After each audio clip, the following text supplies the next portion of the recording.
Hi, in this video we're going to be concentrating on J.S. Bach's Invention number 14 in B flat, which is set for grade 6 at the A1 piece. It's a wonderful piece of music, and so if you've chosen to play this, well, it's an absolute musical gem. There's a bit of information at the bottom of the first page. It's always worth just absorbing the context for a piece. So basically, Bach writes these two-part inventions, and then he writes some three-part inventions that are known as sinfonias. So it's kind of just giving you a bit of background. Where was Bach when he wrote all this stuff? So you get a bit of context there and what the point of the two-part inventions might be. And then it tells you a little bit about this particular invention. It says it's essentially mono-thematic, like most of the inventions. In other words, it's got one principal idea that dominates the whole piece. And it tells us that it's based on a decorated broken chord theme, which is immediately followed by its own inversion. Now we'll talk about how this all works in due course. So it's kind of, that's the feature of the piece that you want to get hold of. So in many pieces, it's very handy just to think, well, what's the overall structure of this piece? So it might be in ternary form or binary form or something, and then you can find a way to play it that kind of draws out this overall structure. Well, this is a different kind of piece because, as we've just discovered, it's essentially mono-thematic. It's got this idea that comes at the beginning. So let's just have a little think about, well, what is this idea? Let's start off with the right hand, just looking at the first group of notes. That is essentially the mono-thematic idea that pervades the whole of this invention. Now, let's just see if we can unpack what we've just been reading, because it's one thing to read these things at the bottom of the page and think, well, I've no idea what it means, but I'm sure it's great. Let's just make sure we've understood it. So when you look at the first bar of this, the first measure of this, you've got these demi-semiquavers and semiquavers, or these 32nd notes and 16th notes, going 1 and 2 and 3. So make sure you've got that rhythm sorted out, because it's very easy to play the opening semiquaver rest or 16th note rest as a demi-semiquaver rest, a 32nd note rest, and then get the rhythm slightly wrong. So ba da da da dum bum bum bum bum bum. Make sure you've got that rhythm really fixed in your mind, and it's really tight, because lots of people play this with the rhythm being slightly kind of loose, and then it doesn't really hang together. Anyway, this is the main point. We've got this idea in the right hand. And then immediately what follows is the same idea upside down. And when we turn an idea upside down, that's what we call inversion. You literally invert it, turn it upside down. And this is what happens in counterpoint, as we call it, and Bach is an absolute master of doing this. So you see what we're on about? We start at the beginning with this B flat, we go up to D, back to B flat. Okay, in the second half of the first bar, we start on F, but this time instead of going up 3 notes, we come down 3 notes and then we go back up again. So you see how that's an inversion of the first thing. When you come to these semiquavers, these 16th notes, back on beat 2, we're going. So on beat 4, that's turned upside down. Okay, now the intervals may not be exactly the same, that doesn't matter, but you can hear that the second thing is an inversion of the first thing. Now, why do we kind of need to be worried about all of this? Well, the first thing is we don't need to worry about it, but it's good to kind of tune into what's going on. One thing you can do with this piece is to play it accurately, but kind of without understanding or without really conveying what's going on. So you could just play it.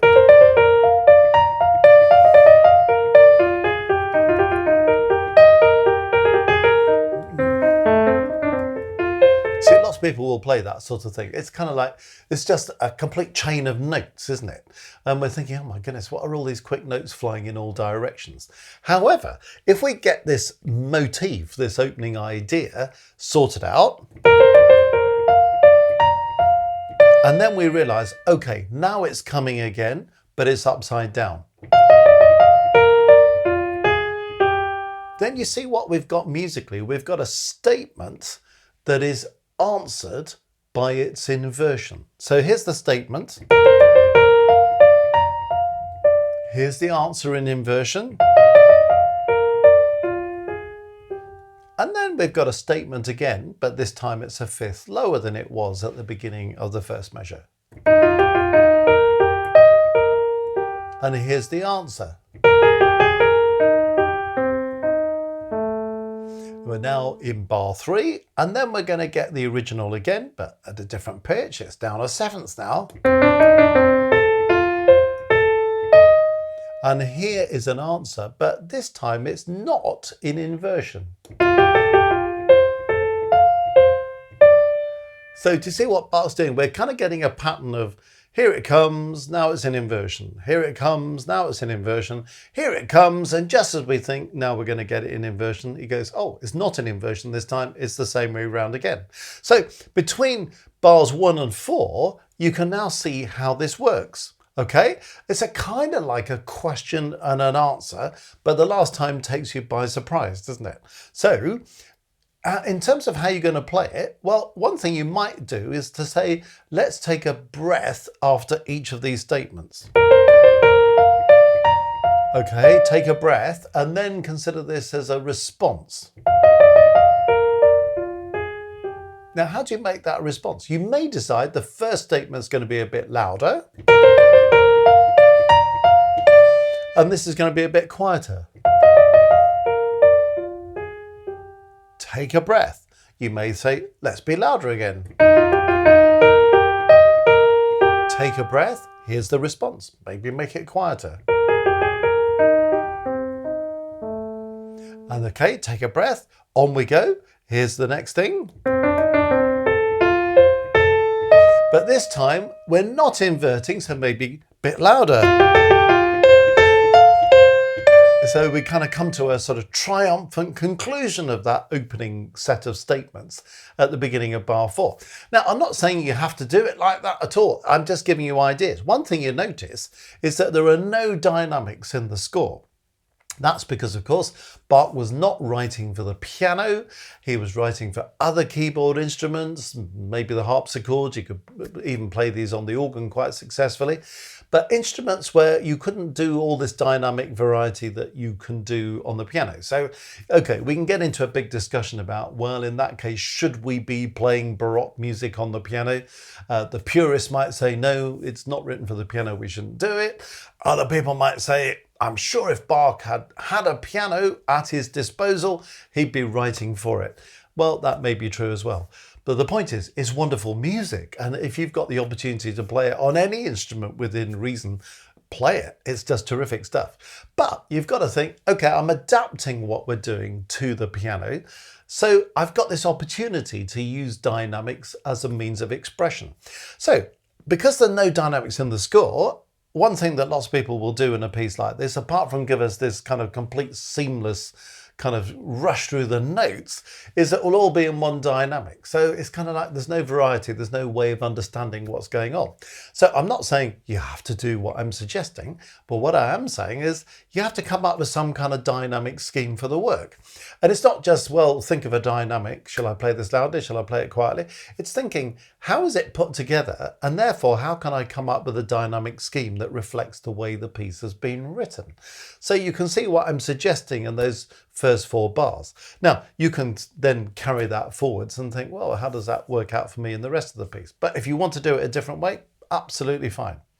Now, so far, we've just talked about the right hand, but what's the left hand doing while all this is going on? Well, you could say, well, it's just accompanying, isn't it? All this stuff. There's the first bar, the first measure. Well, one thing it's doing is just spelling out the chord for us, isn't it? It's just a broken chord of B flat major. So it's doing something harmonic. It's certainly accompanying that right hand melody. So again, that has an implication. If you're going to play this on the piano, where it's possible to differentiate dynamics between one hand and the other, you might think, actually, the right hand is more important than the left hand. So whatever I'm doing with dynamics, the right hand's going to be a bit firmer than the left hand. Makes more sense than... Why would you want to give prominence to the left hand? So the left hand's of secondary importance to the right hand here, but it's playing something that's a very important secondary component in this piece. The primary component is this thing we've talked about, and the secondary component is this thing that's going in quavers or in eighth notes. And it's interesting, in the second bar, the second measure, we've got exactly the same thing again, minus the first note. This time we're going rest. And this time we're spelling out an E flat major chord. Then in bar 3, again, we're missing that first note, rest. And we're spelling out a different chord. It's really a dominant 7th chord, and we'll come back and say more about chords later. So there you have what's going on in the first 4 bars. So I'm trying to explain how has Bach written this piece, so we understand that. We understand where we're going to breathe. So even if you want to play the whole thing legato, that's a perfectly kind of one way of doing it, but you want to breathe. Da da da da dim, ba da da da, breath, ta da dee da dee dee do do do dum, ba da da da da. So present it in these little units. When I say breath, don't do what I've just done, which is to rob time on that 3rd beat at the end of the first statement. I'm just doing that to make the point about breathing. But even if you breathe and you put some dynamics in, that's going to make a lot of difference to the way this comes across. Breath, maybe an echo, breath, and then something stronger, echo, breathing every time, something stronger, breath, and something maybe stronger to take us to the first structural point. You see what I'm getting at? Now, after that, of course, we've got to think about the fact that if you're playing a harpsichord or an organ, your prime means of expression is articulation. So on the piano, we can do things about dynamics that we've talked about. We can do something with the kind of shape of what we're doing, so we can get a bit louder, a bit quieter within a phrase. And you may want to do that. You may think, I'll actually build up a little bit and come back at the end. So even though I might be doing the dynamic scheme that I've suggested, you could also have a bit of rise and fall in each of these statements. That would make it very expressive, wouldn't it? You can't do that on the piano, on the organ or the harpsichord or the spinet or anything, but you can articulate. So now we're into, okay, we can do dynamics on the piano. Let's go for it. Let's do dynamics. Let's do a little bit of dynamic shape. Then you might decide the demi-semi-quavers or the 32nd notes are going so quickly, even though the suggested tempo is crotchet or quarter note is about 50, they're still moving fairly quickly. So if you play those demi-semi-quavers or 32nd notes staccato, it's going to feel like machine gun fire. So that kind of ruins the character of it a bit, doesn't it? So you probably want to play those fastest notes legato. Now, what about the semiquavers or the 16th notes? You could play them legato. Or you could say, oh, I'll detach those. That's another way of doing it. Now, how does that kind of play out?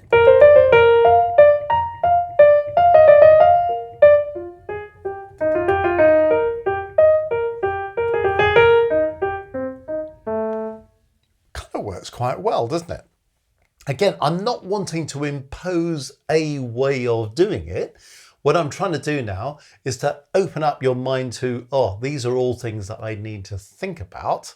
And here's one way in which you could do it. And if you want to come up with another way, that's absolutely fine. You may say, no, I'd rather play all that legato. That's okay. If it breathes, it will probably work pretty well. If you're sort of thinking, oh, actually that works quite well. So what's my rationale for what I'm suggesting there?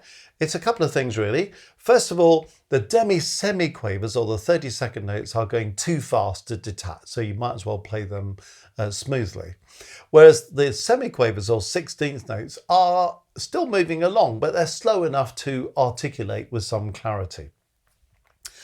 There's another principle that often pervades in Baroque articulation. When you have conjunct movement, notes that are just stepping next door, well, that's often a place where you might want to play legato. And where you have disjunct movement, where we're leaping, those are places where you might want to articulate. So when you look at this figure, well, these demi-semiquavers or the 30-second notes are conjunct. So playing those legato would fit with it. Then, when you have the 16th notes or the semiquavers, they're disjunct. So this principle of detaching those, that's kind of fits with that general rule of thumb that you might want to apply. So there's some rationale behind it. When I say the semiquavers or the 16th notes you might want to detach, be careful. The kind of Baroque word that's often used that comes from the French is détaché. I rather like that word. The idea of the notes are detached rather than they're some kind of aggressive staccato. You don't want this, because that's kind of almost accenting the notes. It's kind of drawing attention to them. It slightly kills the sense of phrase. So how long or how short is a staccato? Well, that's a whole topic in itself. But a détaché is kind of suggesting it's a kind of lightness of touch. Okay, so we're not playing legato, we're not doing an aggressive staccato, we're lightly detaching the notes. So that kind of integrates into the phrase. We don't want this to feel like one thing and then this to feel like something completely different. Those two things have got to integrate, haven't they? But we can be subtle in the articulation. So I know I'm kind of really homing in on what's going on in these first sort of 3 and a bit measures, but I'm trying to talk about that in some detail because it's going to play out as we go through the rest of the piece. But I hope that's now giving you some ideas about, okay, why might I balance the right hand in favour of the left hand? What is this principal idea that pervades the piece? How do I breathe after each of those statements? How do I understand these inversions as a way of here's a statement, here's a response to the statement. And then when I don't get an inversion, like when we get to bar 3, that's something slightly different. So I might do something different in the dynamics to reflect that. How we articulate as well. Okay, and recognizing this secondary idea that's going on in the left hand. Okay, now Bach is a superb composer, and lesser mortals of the Baroque might well have kind of struck on the idea of what's in the first 3 bars or first 3 measures and thought, great, this works well. I'll keep going for the whole piece doing that. Well, Bach is better than that. So what he does is say, well, you've got that message now from the first 3 bars, and you probably think I'm just going to carry on doing that. But guess what? I'm not going to. So let's now turn our attention to bar 4, measure 4, and think, well, what's now going on? Because what Bach is doing in bar 4 is he's truncating our original idea. So remember the original idea. Then look at bar 4 in the left hand. What's happened to it? The demi-semiquavers at the beginning of the figure are still there, aren't they? But the semiquavers, the 16th notes, have gone. So what's he doing? If the first principal idea that we spent some time talking about has got these 2 ingredients, demi-semiquavers, semiquavers, or 32nd notes and 16th notes, well, we've only got the first of those 2 ingredients now, haven't we? So he's taken that and he's reduced it, he's truncated it. And for the first time, it appears in the left hand. Okay, what's happening now in the rest of bar 4? Well, we've now got a different kind of texture. The first 3 bars, we had all this principal stuff going on in the right hand, the left hand accompanying, doing these quavers, these eighth notes. In bar 4, we've now got a conversation going on with this reduced idea from the original. So it comes in the left hand, then the right hand, left hand again, right hand again, left hand again. Okay, so that's a different texture. Okay, it's not kind of melody and accompaniment. Now we've got 2 equal parts in the texture. So when we get to bar 4, well, that balance between the hands wants to change, doesn't it? So we're passing the baton from the left to the right, from the left to the right, back to the left again. You see how that works? So, you know, think about how you pass the baton on. So we don't sort of get one hand loud, one hand quiet, sort of sudden jolts as we pass it from one hand to the other. But we almost feel like it's 2 people having a conversation. And then recognize the fact as well that what I've just played in bar 4 going into bar 5 is a sequence. Do you notice this?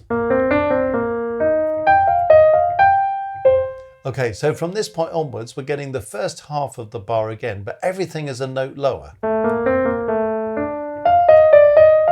And then beginning of 5, everything's a note lower again. So that's the sequence. If you're not sure what I mean by sequence, well, it's when you have some kind of musical statement, a melodic idea, a harmonic idea, you know, combined often. You have this statement and then it just comes again a note higher or a note lower or a third higher or a sixth lower. But it's a kind of same pattern of notes. So we're not repeating ourselves, we're repeating the idea again at a different pitch. So this conversation is going on in sequence. So there are a number of things that are starting to happen in bar 4 that didn't happen in the first 3 bars. So it's kind of tuning into what's this principal idea that we've talked about, how are we going to handle that? When does it change? Like we've got the reduction of it in bar 4. And when does the texture change? So what's the impact of that for me? If you decided to play those demi-semi-quavers legato, well, we're going to have a pretty legato bar then, aren't we, in bar 4? It's going to feel a bit different. Okay, well, you might think about dynamics as well. When you've got the sequence, is it going to get louder each time? Is it going to get quieter each time?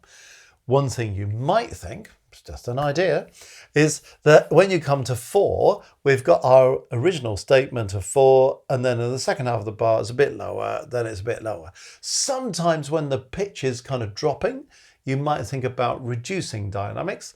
When the pitch is rising, you might think about increasing dynamics. That's another sort of rule of thumb, another way of doing it. Or you might get to 4 and think, I'm going to make this first statement quite kind of bold. And then maybe an echo. And then strong again. Do you see? So you could do it like that, or you could just gradually reduce those dynamics. Different ways in which you can do it. Okay, so we've got through bar 4, we've seen what's happening there. So what's changing in bar 5? Well, when we get to the second beat of bar 5, we suddenly think, oh, both hands are now playing. So we've had the conversation between the hands. Now, both parties are speaking at the same time. And if you have a look at what Bach is doing here in bar 5, well, the left hand is the inversion of the right hand, isn't it? Or the right hand's the inversion of the left hand. You know, the right hand in bar 5 on that second beat goes, whilst the left hand does the reverse. So you see how that's inversion.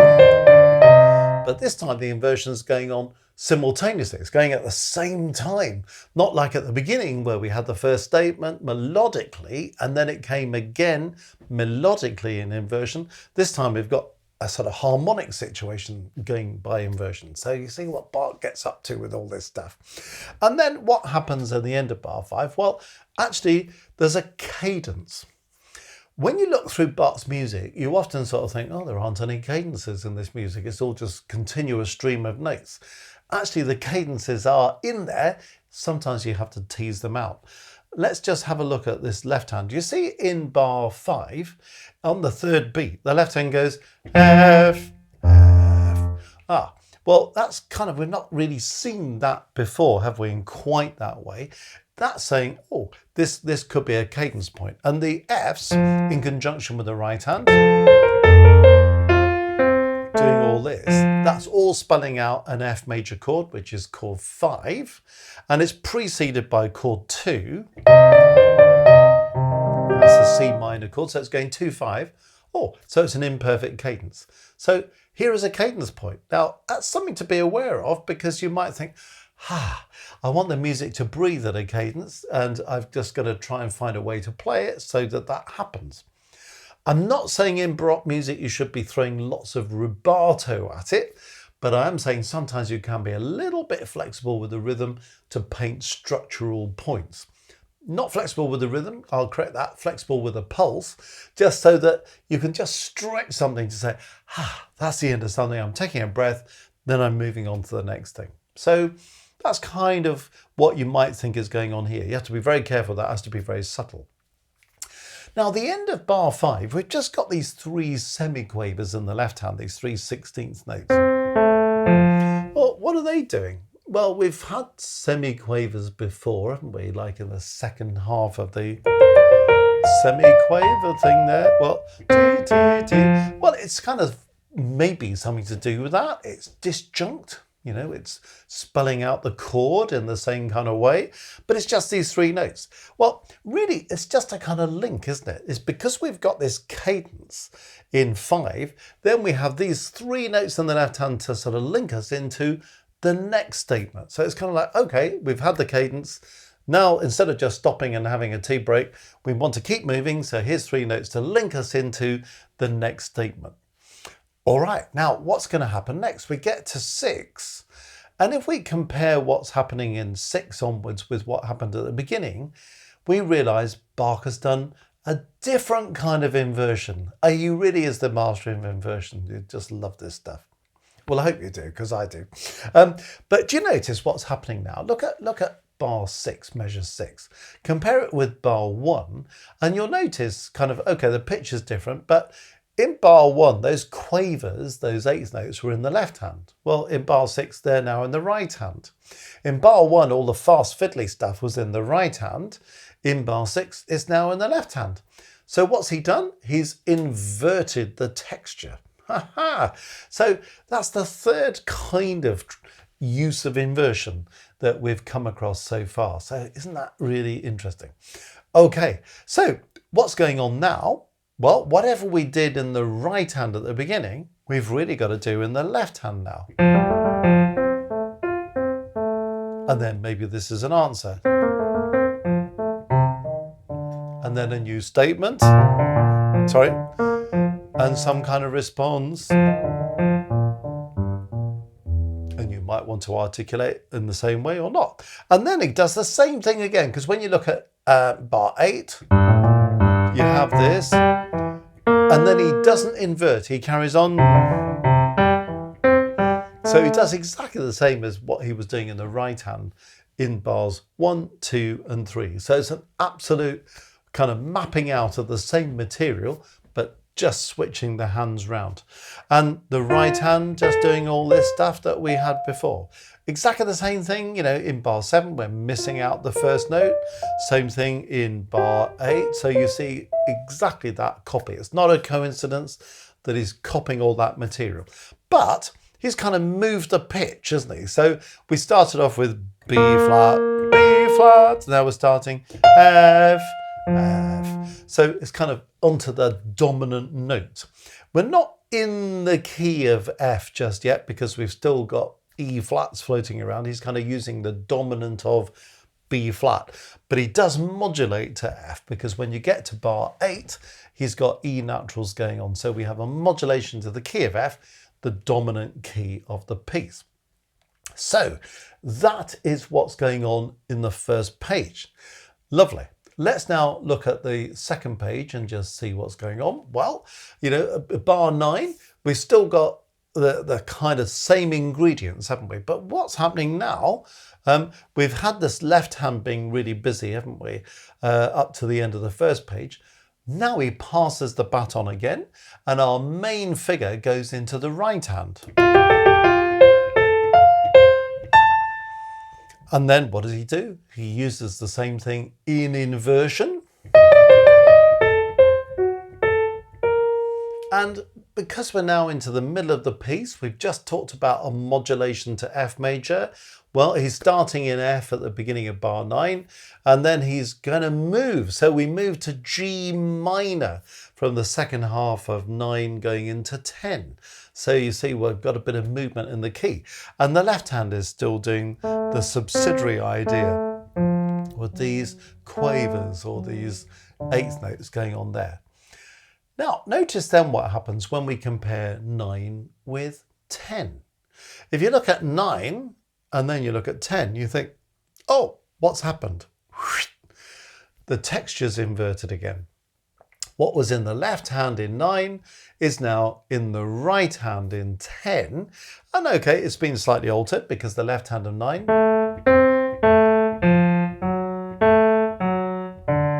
right hand of 10 is the same thing, upper note, but then we go off somewhere else, don't we? But it's still the same totally recognizable idea. Okay, what was the right hand doing in 9?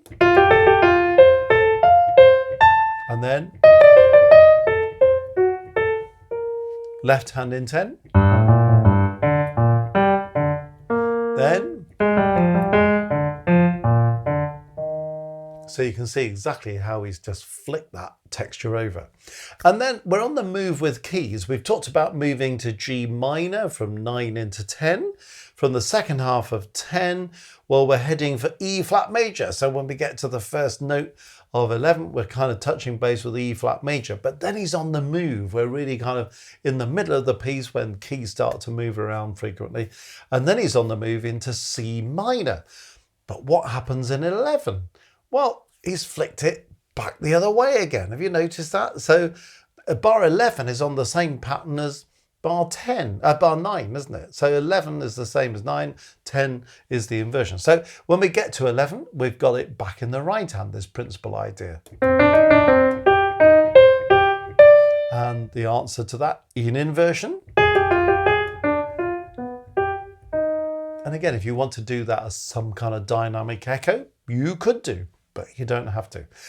Notice the left hand in 11 feels very much like the left hand of 9, but everything is now just transposed downwards, isn't it? So because we're moving to C minor, we've shifted the material from 9, but we've taken it down so we can go into the key of C minor. But you see, there's 9, there's 10, there's 11. How we flick back and forth. It's a bit like, you know, something we've done earlier. Okay, we get to 12, and now what's going to happen? Well, guess what? We're going to have a conversation between the hands again. Well, we had that earlier on, didn't we? There's something slightly different about this, but basically the conversation in 12 does this. The left hand starts again with the head of that original idea. Then the right hand has it. Then the left hand has it.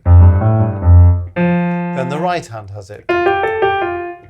Then the left hand, we're now on 13. Then the right hand. Then the left hand. Then the right hand. And then something else is going to happen. But when you look at 12 and 13, and you sort of compare it with 4 and 5, it's the same conversation that's going on, but this time Bach makes a little bit of a difference. He extends the idea. So you notice when you're in 12, you have the head of the original motif, the demi-semiquavers, the 32nd notes. But then he holds on to this note and adds 2 more. Bom, bom. So he's extended. And then the right hand does the thing that we did before. And then extends. Then in the second half of 12, the left hand does what we did before and extends in exactly the same way. The right hand at the end of 12 extends again into 13. The left hand in 13 extends again into the next thing. So you see how Bach has developed the original thing that we had back in that conversation that started in bar 4, measure 4. So it's fascinating as you kind of get into all of this, isn't it? Just to see how he kind of takes an idea and develops it a little bit. So just so you kind of think, ah, yes, it's the same, but it's slightly different as well. So you might sort of think, oh, how am I going to deal with that? Well, you might think, this is going to be a bit smooth. I think I might be inclined to play that smoothly because, again, it's conjunct movement. And also you can kind of just enjoy that slightly different rhythm. You've got this dotted quaver, dotted 8th note, followed by the 16th note.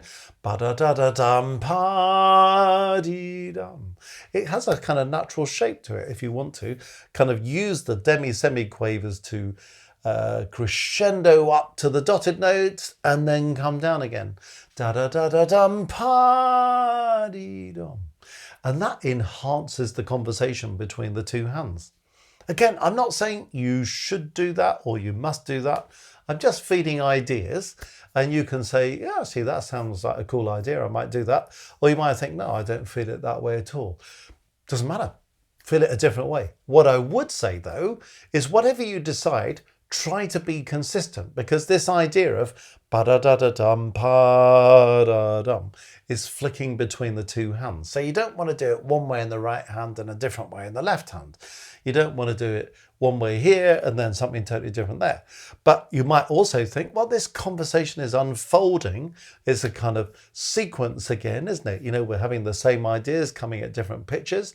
You might also think, well, is it building up? Is it getting gradually louder for each statement? Or is it getting gradually quieter for each statement? Going back to an earlier principle, because the pitch is basically rising, I'd be inclined to kind of gradually get louder. So you might decide in 12, you're going to start fairly gently. And then build up.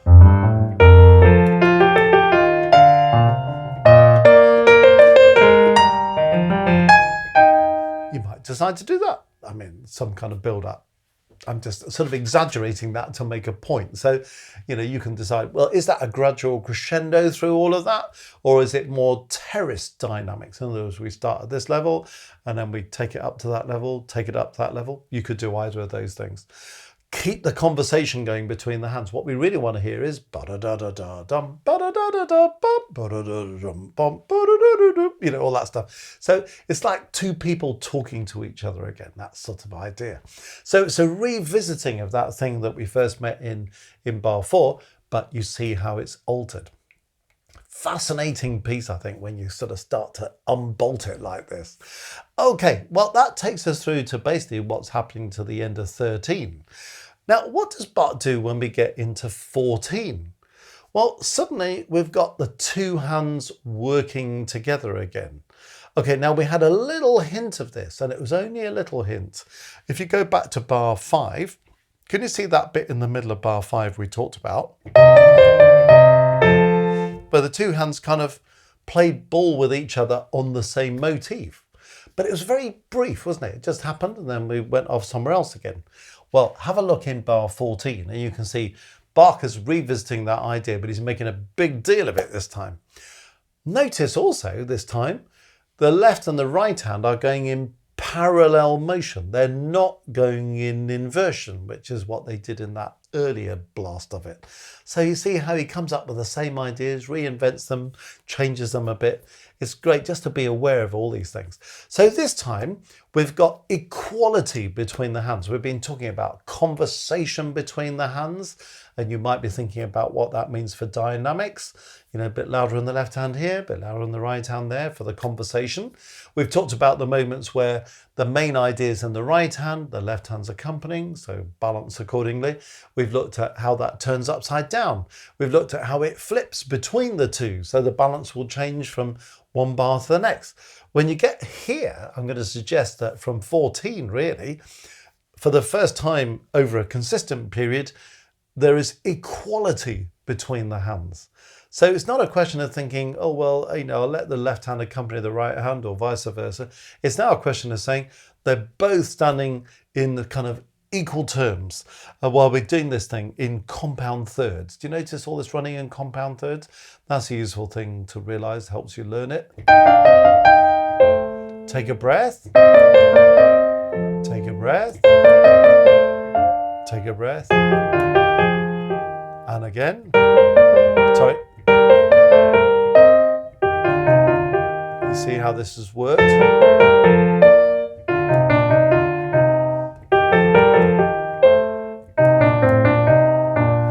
And again, when I say take a breath, I don't mean play it the way I've just played it by mucking up the rhythm. I'm just trying to play it in such a way that you can think, ah, that's the idea. Here it comes again. Here it comes again. So you just kind of orally tuned into that. Okay, now, how are you going to deal with the dynamics of that and the articulation? Well, probably the articulation is going to be fairly smooth, except for the breathing. Breathe. Breathe. See, I think you probably want to breathe at those points. By the way, when I talk about breathing, I don't mean give the music the hiccups. Don't do this.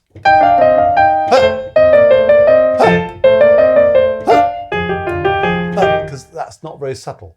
And it just kind of kills the phrase, doesn't it? It's more of a lift.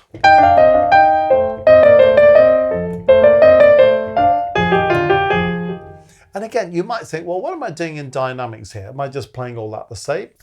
I'd say that's a little bit boring. You could think, well, we've got a sequence going on here again, haven't we? So you might think, yeah, okay, what do I do with that? Do I do one a bit louder, the next one a bit quieter? Do we do a bit of that again? You could do. Do you do a gradual crescendo or a gradual diminuendo? You could do that. I mean, you could think all the pitches traveling down, 14, 15, 16. So maybe we're gradually bringing the dynamic down. That's one way of doing it. You could do a kind of fairly long diminuendo. But you could do a sort of call and response thing. There are lots of different ways of doing it. You might also just notice what's happening with inversion here, because we're not inverting between the hands, as I explained. We've got the two hands going in parallel motion. But melodically, we are playing with inversion. So look at 14 again. We've got this, which is kind of answered by this thing a third lower, which could be, and it's kind of echo if you like. But then notice what he does. He takes the same figure and turns it upside down. Instead of going 3, 2, 1, 2, 3, now we're going 1, 2, 3, 2, 1. Do you see it's turned upside down? Second half of 14. So that's an inversion. But then the end of 14 is back the right way again. Well, the right way, the original way. Then what happens in 15? It's an inversion. Then back the other way. Inversion. Back the other way. Inversion. Back the other way. So you see, we're alternating this, aren't we? So it's interesting in 14, the first two are the same, but after that, we're ducking and diving with this inversion thing. So that's another reason why you might think dynamically, the inversion might be the echo of what was the other way up. I mean, it's another way of looking at it. In other words, what I'm trying to get you to think about is that whatever you decide to do with dynamics should make the music interesting. That's important. But don't let it just be a kind of gut thing. Think about how the music is constructed, which is why I'm really trying to do a detailed job on this for you.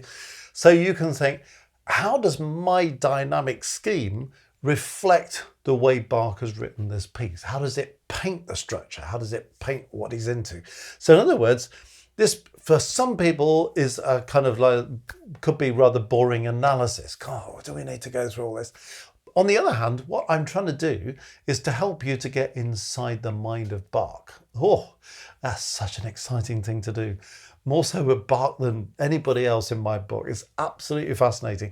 When you begin to see how it's constructed and how this works, then it really brings it to life. So the point then being that whatever you do with dynamics reflects what's going on in the music. And we're not just thinking, well, why are you playing that loudly and why are you playing this quietly?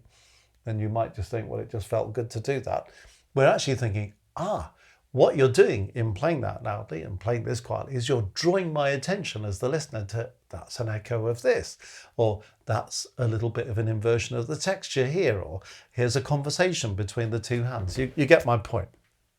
Okay, well, we now find ourselves in bar 16 and we are getting towards the end of the piece, you might be relieved to know.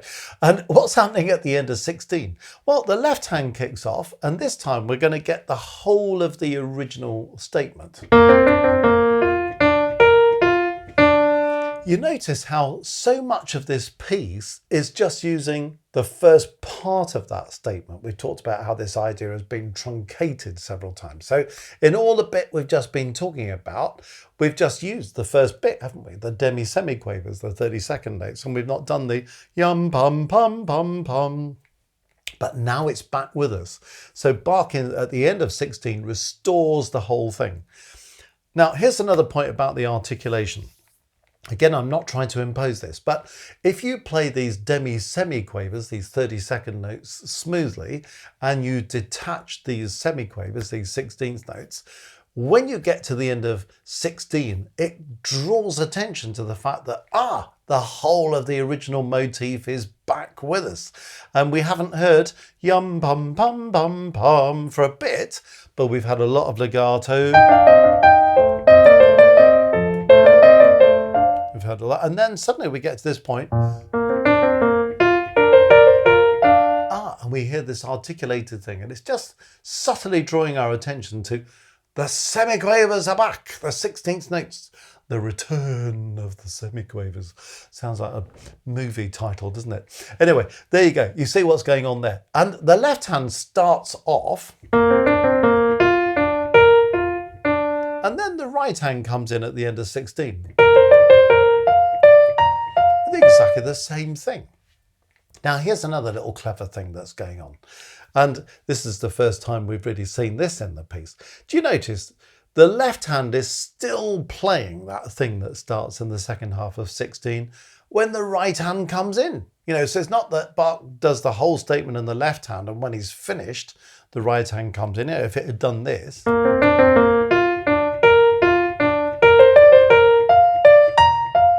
that's what that would have meant, but he overlaps them. The left hand's still going when the right hand starts. You see how he's overlapped that? This is a little device that's often used in fugue, and it's called stretto. Don't worry too much about that. But what I'm trying to draw your attention to is what Bach's doing here, because you see how we keep using the same idea, but at the same time, Bach kind of develops things a little bit or uses things in a slightly different way. And it's quite handy to kind of recognize when that's happening. So this is more like a sort of conversation now between the two hands, but the two hands are constantly interrupting each other, because then you look at 17. Well, the right hand is still finishing off its first statement in 17 when the left hand begins the next statement from the second note. And while that's still going on, in comes the right hand and the second beat, doing all this stuff. So you see how we're now overlapping these ideas.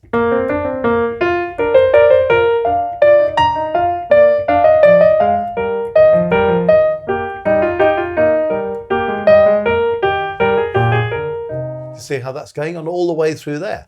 So another kind of development of this. And again, I think I'm not pushing it, but this idea of the articulation that I've suggested, kind of that really works then, doesn't it? Because it's drawing attention to this kind of stretto idea. So you see what Bach's doing? He's kind of using the same material. And again, just think, well, when does it get used in inversion and when does it not? So the end of 16, let's look at the right hand. So that's the original statement. Then it comes upside down, but slightly altered. Then it comes the original way up, and then it comes upside down. So you see we're using inversion there, aren't we? Same thing's happening in the left hand. Look at the left hand, end of 16. Here it comes in inversion. Now the right way round, or the original way round. Now in inversion. And now the original. And then we're going on to the next little bit to finish the piece. So you see how this inversion thing is going on as well. Lovely.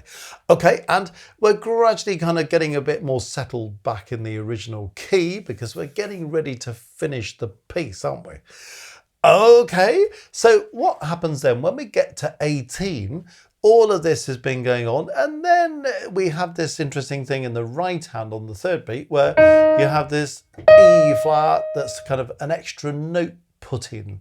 Because, well, what are we doing here? Well, we're kind of continuing this little bit of an overlap of a conversation, but we're getting towards the end of the piece. So in the right hand, we've got this kind of head idea going into 19, and we've got this kind of quaver extension, this eighth note extension that first started on the third beat of 18. So you see what's going on there. Meanwhile, the left hand from the end of 18, using the original motif, then it's using it in inversion. So that's the original kind of plan, but the right hand is using this stretto overlap thing, but only uses the first part of it. This is 19 in the second beat, so we've truncated again. And then on the third beat of 19, we get both hands together again. And this is this idea of one hand being in inversion with the other. It's doing exactly what we did in bar 5 on the second beat. So we're back with that. And then we have this really emphatic cadence, which is kind of implying 1C, 5, 1. 1 in second inversion, 5, 1. So nice, strong, perfect cadence to finish. So I'm hoping that you can now see how Bach has kind of done the internal construction of this piece. And I hope you can now see that I've been talking about dynamics and articulation and where we might want to breathe in the music and how we might want to balance things in relation to that structure. I want us to go through the harmony a little bit because I know lots of people struggle to identify what's happening harmonically. So let's just do that and see if there's anything we need to notice about it. One thing you notice about the harmony, at the beginning, we've got a slow harmonic rhythm. In other words, the chords don't change very quickly. Look at the first bar, it's all chord 1. All this is B flat major until that A flat at the end of the first bar. But it's slow, isn't it? Harmonic rhythm. The rhythm is busy, but the harmonic rhythm is just saying, here's chord 1, and it's going on for the whole of the first bar. The A flat at the end of bar 1, at the end of measure 1, is a hint of E flat major. So it's kind of saying this could be a secondary dominant in E flat major. Oh, what's all that about?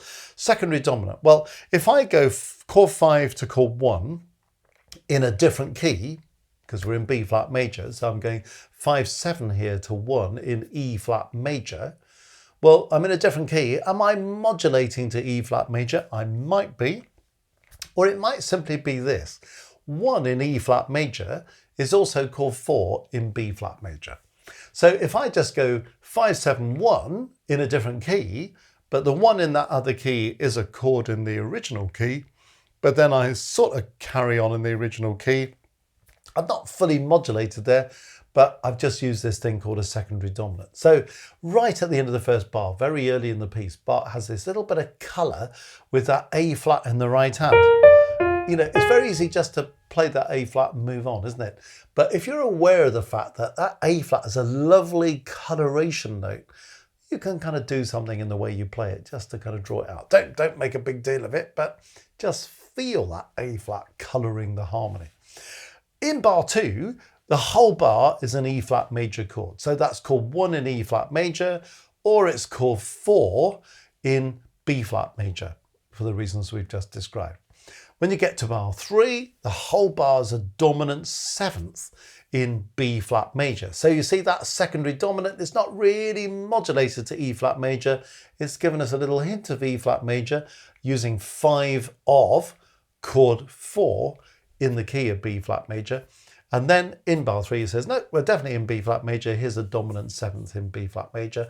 And then we go back to chord 1 at the beginning of bar 4. So the first 4 bars, first 4 measures take us on that little journey. 1, 4, 5, 7, oh, back to 1 again. and we are in B flat major. And then at the beginning of bar 4, because we've gone back to the tonic, that's a structural point because he's saying, now we're going to do something else. And on we go with a conversation.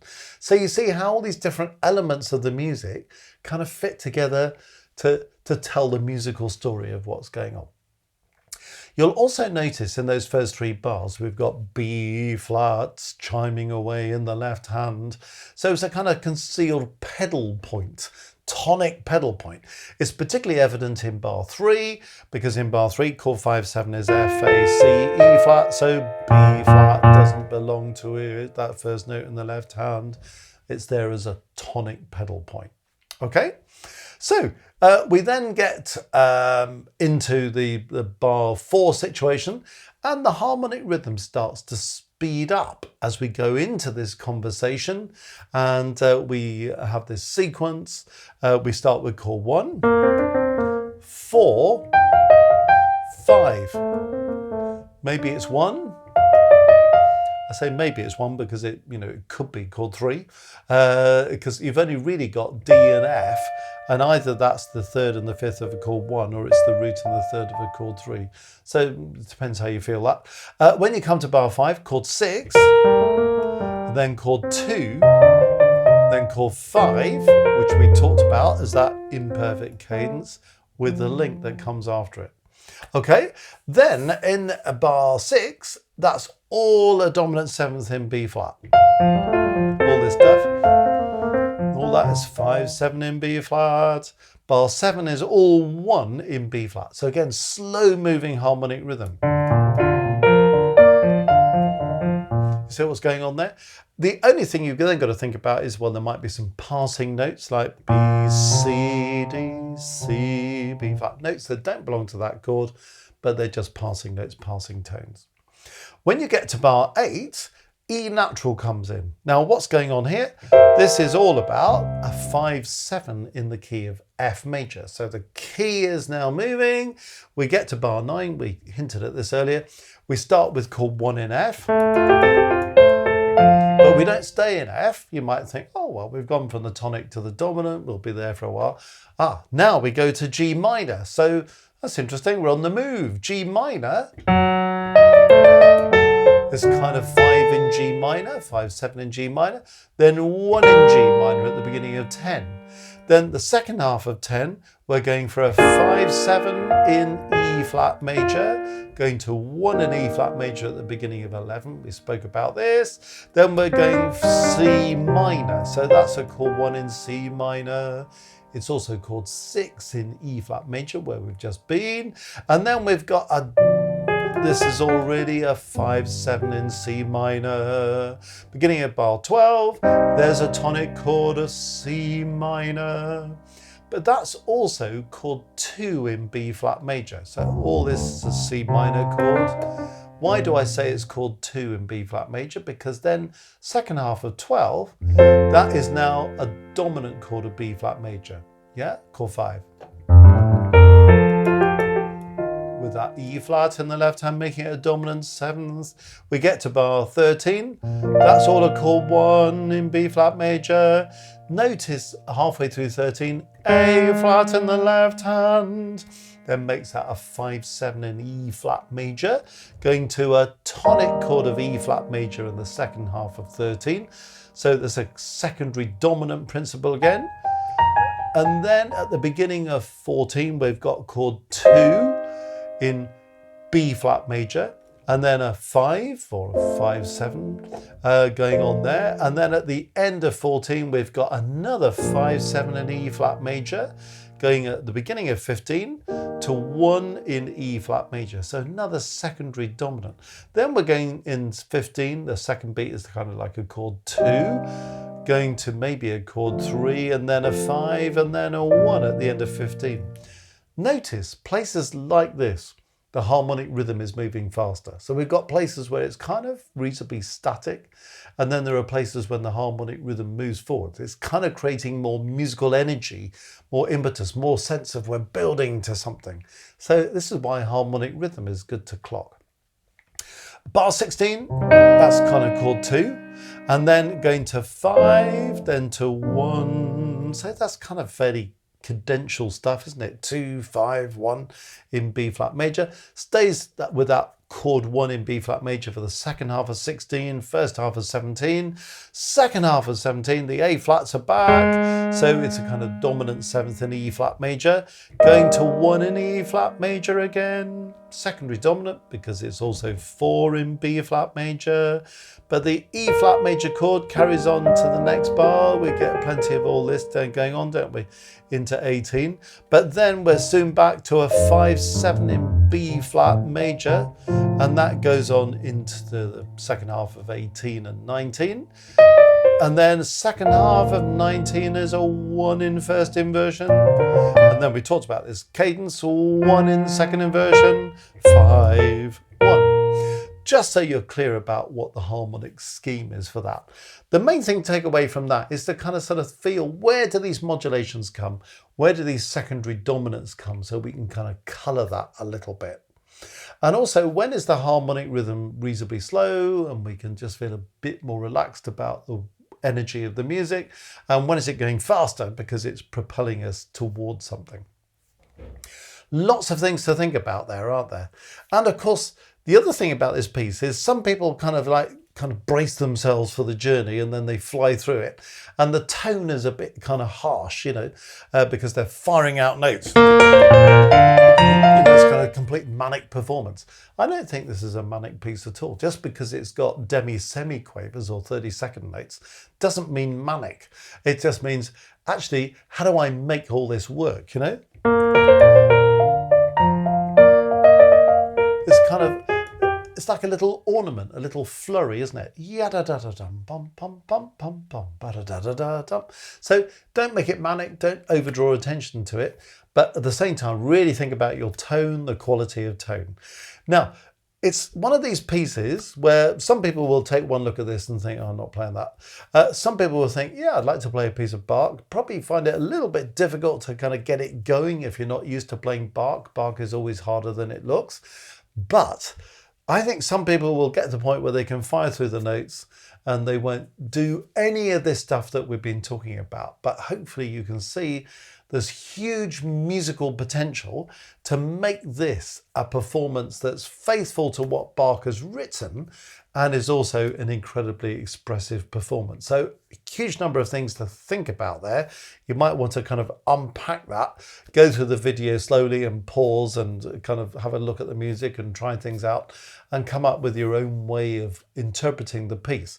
But hopefully that is going to access all the things that you might want to think about in playing this beautiful Invention number 14 in B flat of Bach. So do enjoy learning and performing this wonderful piece.